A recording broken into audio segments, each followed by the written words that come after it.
Hello students, last class we had studied types of relationship and how to mention the cardinalities.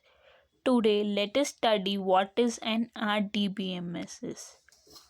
RDBMS. RDBMS stands for Relational Database Management System. It is the most popular DBMS in the widespread use. In the first chapter we had studied the relational database in the types of DBMS. So this is that which is the most popular DBMS we use. A relational database management system, RDBMS, is a database management system DBMS that is based on relational model as introduced by Edgar F. Code. So RDBMS presents the entities and their relationship in the form of tables. In the first chapter only, we had studied that in the types of DBMS, the relational DBMS. So in that we had studied that the database was represented in the form of tables.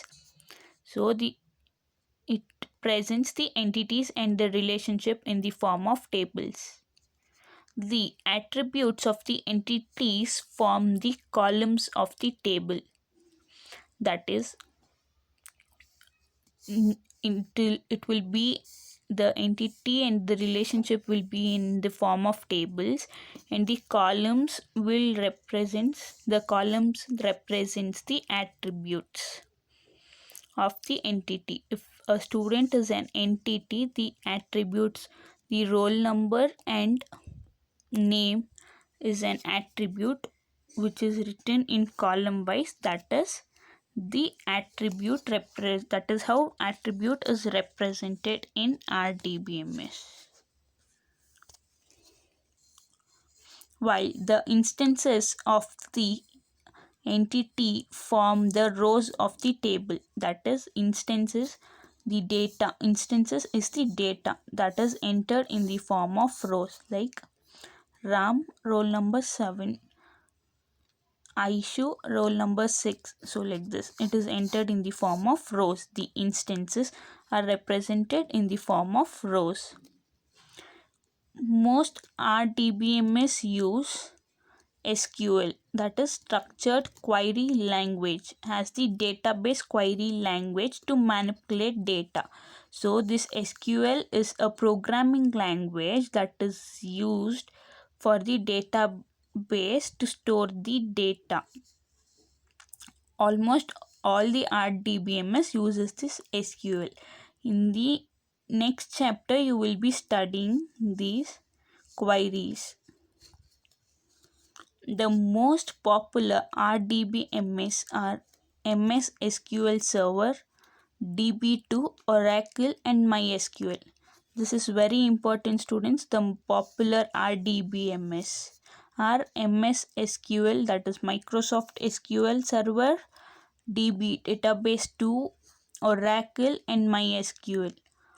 Most of the databases are to be paid, but this MySQL is the most common and free source, open source, available for any users to use.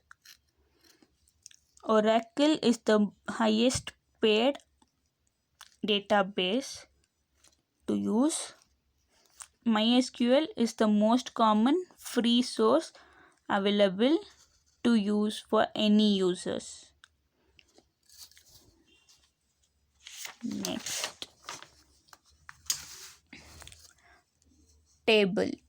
The data in an RDBMS is stored in the form of tables. Each table corresponds to an entity or a relationship between entities. So the RDBMS is represented in the form of tables, and these table corresponds either entities or the relationship between the entities. A table is the most common and simplest form of the data storage in a relational database. So this is the easiest and the easiest for storing the database in the form of tables. The table is a collection of related data entries and it consists of columns and rows. This table is the collection of related data. That is, if it is a student, only details related to students will be entered, and it consists of columns and rows. The attributes of the entity or the relationship form the columns, and the instance of the entity of a relationship forms the rows. As said before, the attributes are represented in column and the instances are represented in rows.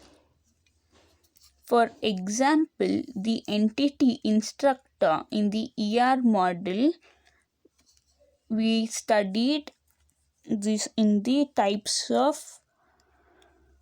relationship.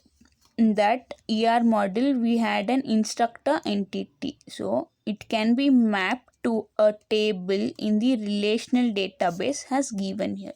See, previously in the ER diagram, we used to have a divided rectangle where the first row we used to write the entity name and the attributes. Here ER model, we used to represent like this: instructor and the attributes we used to underline the key field. In RDBMS, the same data is entered in the form of a table, like the table with the name instructor. This is the entity. It has an attribute ID, name, salary. So as said before, the attributes are represented in columns: ID, name, salary, and these are the instances. It is represented in the form of rows. The data which is entered are the instances and the attributes are the headings, like your headings in for the chapter. It is represented in the form of columns. Next, column or field. An entity is defined in the terms of attributes of its attributes. Similarly, a table is defined in the terms of its column. They are also called as fields. These columns are also called as fields. A column or a field defines the type of data or information stored in the table. So the column represents what type of data or information is stored in the table. For example, this ID, it says it stores the data of ID. For example, the fields of the instructor tables are ID, name, and salary. So this column represents attribute. ID, name, salary are the column or the attribute of the instructor entity. Next, row or record. Every instance of an entity can be represented as a row in a table. As said before, the instances are represented in the rows of a table. A row of data in a table is also called a record. So this row is also called as record.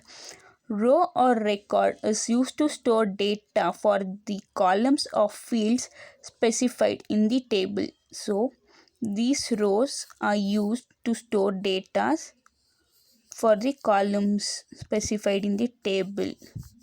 For example, there are two records in the instructor table given here. These two rows or the records are the instances of the entity instructor. Next, key. Key consists of one or more attributes that are used to uniquely identify an instance of an entity. This means this key is an attribute. It is an attribute that is used to identify an instance uniquely. In a relational database, a key consists of one or more columns to uniquely identify a row in a table. So in RDBMS, the key can be one or more attribute that can be used to find the instance uniquely.